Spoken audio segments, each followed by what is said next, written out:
आरोप प्रत्यारोप की बाजार हमेशा गर्म रहता है। प्रधानमंत्री नरेंद्र मोदी के मंत्रिमंडल में मौजूद कानून मंत्री किरण रिजिजू जिस राज्य से ताल्लुकात रखते हैं और अरुणाचल प्रदेश से आते हैं। अरुणाचल प्रदेश में चाइना ने 11 जगहों को नाम बदलकर एक नया लिस्ट जारी कर दिया है। ऐसा करने वाले चाइना 5 साल में तीसरी बार प्रयास किया है, लेकिन चाइना ने कहीं ना कहीं बार बार हरकनामा करते जा रही। लेकिन देश की जनता या आम आवाम या सत्ता में रहने वाले लोग इसे कतई बर्दाश्त नहीं करना चाहते हैं। लेकिन मजबूरन कभी कभी ऐसा भी हो जाता है कि सत्ता में रहने वाले लोग वो सत्ता को बचाना चाहते हैं या विपक्ष इस पर कटाक्ष करती है। जब यही कांग्रेस सत्ता में थी तो देश के प्रधानमंत्री नरेंद्र मोदी उस समय गुजरात के मुख्यमंत्री हुआ करते थे, तब उन्होंने कटाक्ष किया है।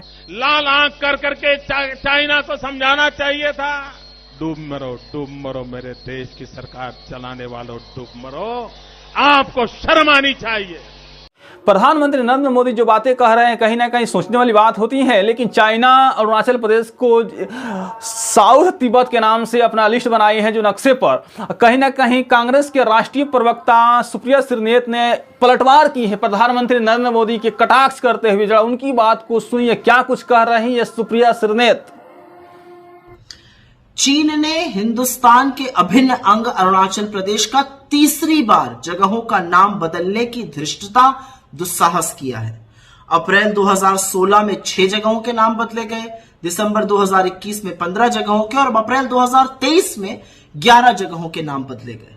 ये धृष्टता, ये दुस्साहस, ये हिमाकत बिल्कुल बर्दाश्त नहीं है। और इसीलिए सवाल यह पूछना पड़ेगा कि चीन ये दुस्साहस कर कैसे रहा है। कभी सोचा है आपने? ये दुस्साहस, ये धृष्टता, ये हिमाकत उस क्लीन चिट का नतीजा है जो इस देश के चुने हुए प्रधानमंत्री ने चीन को दी थी और कहा था कि कोई घुसा हुआ नहीं है।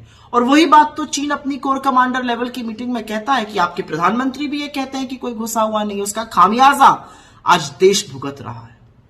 और प्रधानमंत्री मोदी कर भी क्या सकते हैं? 20 जवानों की शहादत के बाद उन्होंने चीन को सबसे बड़ा व्यापार पार्टनर बनाया हुआ है, सबसे बड़ा ट्रेडिंग पार्टनर लगातार 3 साल से है। अब तो $100 बिलियन का व्यापार घाटा, ट्रेड डेफिसिट हो गया है।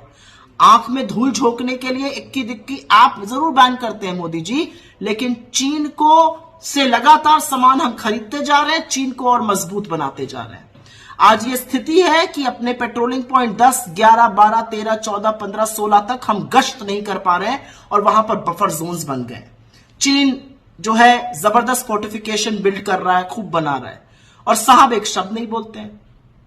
जब सबक सिखाने का टाइम है चाइना को समझाना चाहिए था, चीन से गलवैया करने लगते हैं, लाल आंख की जगह लाल शर्ट पहन के खड़े हो जाते हैं। आपको सबक तो सिखाना पड़ेगा आपको, आप इस देश के चुने हुए प्रधानमंत्री हैं।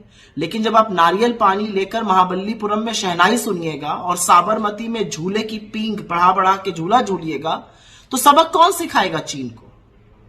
और एक बात और कह दूं, क्योंकि अरुणाचल प्रदेश की बात हो रही है, इस देश के एक बड़े बददिमाग कानून मंत्री हैं किरण रिजिजू जी, अरुणाचल से ही आते हैं। आपके प्रदेश के, हमारे देश के अभिन्न अंग अरुणाचल का नाम बदलने की धृष्टता चीन कर रहा है। राहुल गांधी को ट्रोल करना छोड़ दीजिए 10 मिनट के लिए और मुद्दों की बात कर लीजिए। जिस जगह का आप नेतृत्व करते हैं वहां की भी कभी बात किया करिए। लेकिन प्रधानमंत्री मोदी जी, सवाल दोबारा आपसे है। आपके एक झूठ का खामियाजा ये पूरा देश भुगत रहा है और ये बिल्कुल बर्दाश्त नहीं है। सुप्रिया श्रीनेत सीधे प्रधानमंत्री नरेंद्र मोदी और कानून मंत्री किरण रिजिजू को वक्त मांगी है। कम से कम 10 मिनट टाइम निकालकर प्रधानमंत्री और किरण रिजिजू साहब ने राहुल गांधी पर कटाक्ष न करके मुद्दे की बात करने की सीधे बात कर रही है। तो जाहिर सी बात है कि अभी आरोप प्रत्यारोप के जो दौर चल रहा है, कांग्रेस बनाम बीजेपी जो चल रहा, अभी यहाँ वो हालात नहीं है। यहाँ देश की एकता अखंडता की बात हो रही है। तो यहाँ जो चाइना दखल कर रहा है भारत के अभिन्न अंग को, तो कहीं ना कहीं इस पर ध्यान आकर्षित होना चाहिए सत्ता